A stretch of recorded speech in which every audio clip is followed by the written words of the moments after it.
India Canada relation वाली news आ गई।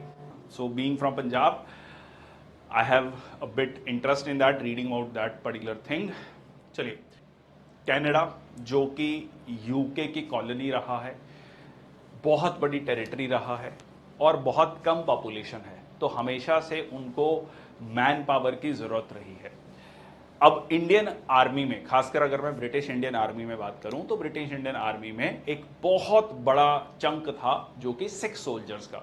अब इवेंचुअली क्या होता है कि जो सिख कम्युनिटी है वो मूव करती है पंजाब से, यूके सेटल होती है, यूएस सेटल होती है और कनाडा सेटल होती है। इवन अगर आप देखेंगे फ्रीडम स्ट्रगल के समय पर गदर मूवमेंट भी हम जो है अमेरिका में जो हमारे इंडियन नेशनल्स थे वो मिलकर वहां पर उसको चलाते हैं।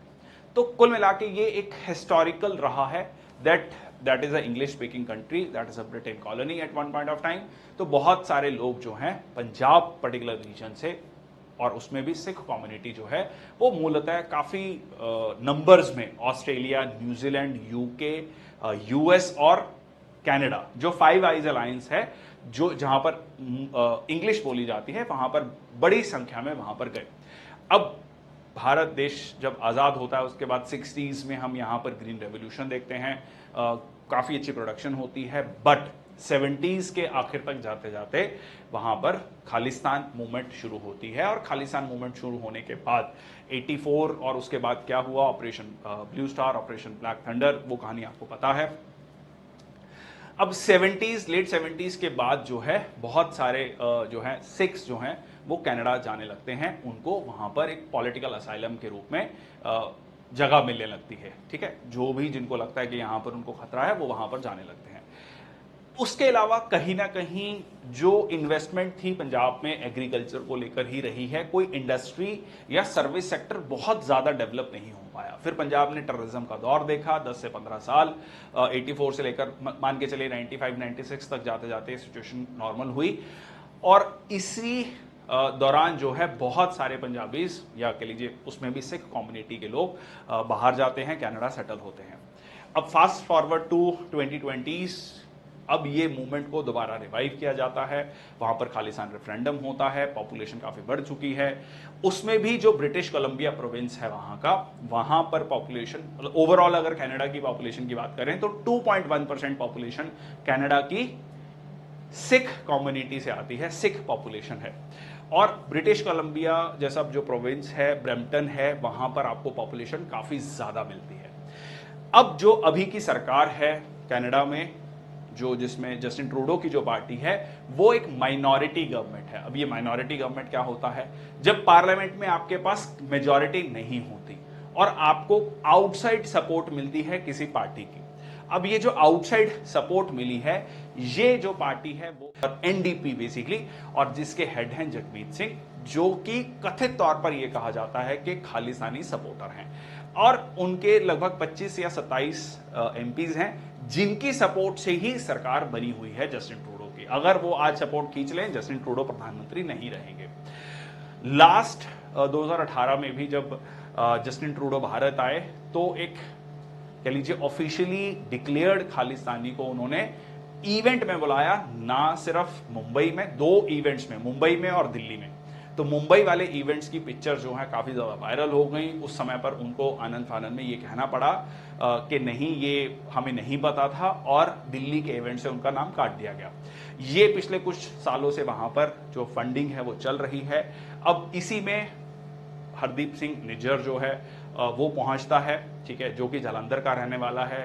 वहां पर जाकर खालिस्तानी प्लम्बर का काम करता है, गुरुद्वारे का हेड बनता है इवेंचुअली जाकर, और जो है खालिस्तान टाइगर फोर्स का हेड बनता है। तो सिख फॉर जस्टिस और खालिस्तान टाइगर फोर्स, तो ये 2 ऑर्गेनाइजेशंस हैं जो कि फंडिंग कर रही हैं और बहुत सारी इलीगल एक्टिविटीज में इन्वॉल्व हैं। भारत सरकार ने इसको लेकर बहुत सारे एविडेंसेस दिए हैं कनाडा की सरकार को, पर कनाडा की सरकार ने इस पर कोई एक्शन नहीं लिया है। जो एलिगेशन कनाडा की सरकार आज लगा रही है उसमें ऐसे ही विद एविडेंस कि इन लोगों ने ये एक्टिविटीज भारत में की हैं और ये हमारे तरफ से, हमारी सरकार की तरफ से टेररिस्ट डिक्लेयर किए गए हैं, उसके साक्ष्य दिए गए, पर उस पर कोई एक्शन नहीं लिया गया है।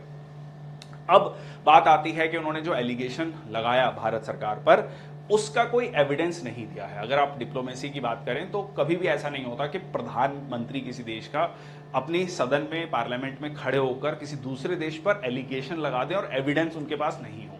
So that is clearly like challenging the other country. अब उन्होंने सपोर्ट मांगी इन 5 आइज अलायंस से, जिसमें मतलब मूलतः इंग्लिश स्पीकिंग कंट्रीज हैं, यूएस, मतलब जो किसी समय पर यूके की कॉलोनीज थी, आज के समय पर यूएस और उसके अलाइज हैं या यूएस के पिछलगो हैं, वो सारे के सारे देश जो हैं, अब उनको उन्होंने फोन किया, उन्होंने कहा कि भाई साहब एविडेंस है नहीं है, कैसे हम आपको सपोर्ट करते हैं। ठीक है, तो उन्होंने बहुत ही एक माइल्ड सी स्टेटमेंट दे दी है कि इन्वेस्टिगेशंस आर ऑन, उसके बाद ही हम कोई स्टेटमेंट दे पाएंगे। ठीक है, तो ये कुल मिला के सारी की सारी कहानी है वहां के पूरे के पूरे इशू की। मैंने आई होप आपको हिस्टोरिकल बैकग्राउंड से लेकर अभी तक बता दिया है। और अब जो है भारत सरकार ने, जो एनआईए है, नेशनल इन्वेस्टिगेशन एजेंसी, उन्होंने पंजाब में भी आज के ही दिन मोगा डिस्ट्रिक्ट में जो खालिस्तानी हैं, जो टेररिस्ट हैं, जो कनाडा में छुपे हुए हैं, उनके घरों पर छापेमारी करी और वहां की पूरी लिस्ट जारी कर रखी है। अब उनका जो एलिगेशन है कनाडा की सरकार का, पंजाब कैडर के ही 97 बैच के आईपीएस ऑफिसर, जिनका नाम उन्होंने ऑफिशियली डिक्लेयर कर दिया, जो कि in itself is against the international conventions, और वो जो कि वहां पर इंटेलिजेंस के हेड थे कनाडा में, उनको वापस जाने के लिए कहा है। उनका ये कहना है कि इनकी इन्वॉल्वमेंट है, या कहें तो भारत सरकार की इन्वॉल्वमेंट है हरदीप सिंह निज्जर के कत्ल में या उसको मारने में। I hope foreign ministers using the word may be, हाँ जी, कामागोटा मारू इंसिडेंट, आई होप सारे पहलू मैंने कवर कर लिए हैं, सारे फैक्ट्स कवर कर लिए हैं इस पर्टिकुलर न्यूज़ को लेकर। ठीक है जी, चलें आगे। कोई किसी का डाउट है तो वो पूछ सकता है, अदरवाइज व्हाट आई फील कि मैंने सारे एस्पेक्ट्स। और हाँ, भारत सरकार के द्वारा पहली बार ऐसा हुआ है 75 सालों में कि हमने किसी देश की वीजा एप्लीकेशन को मना किया है।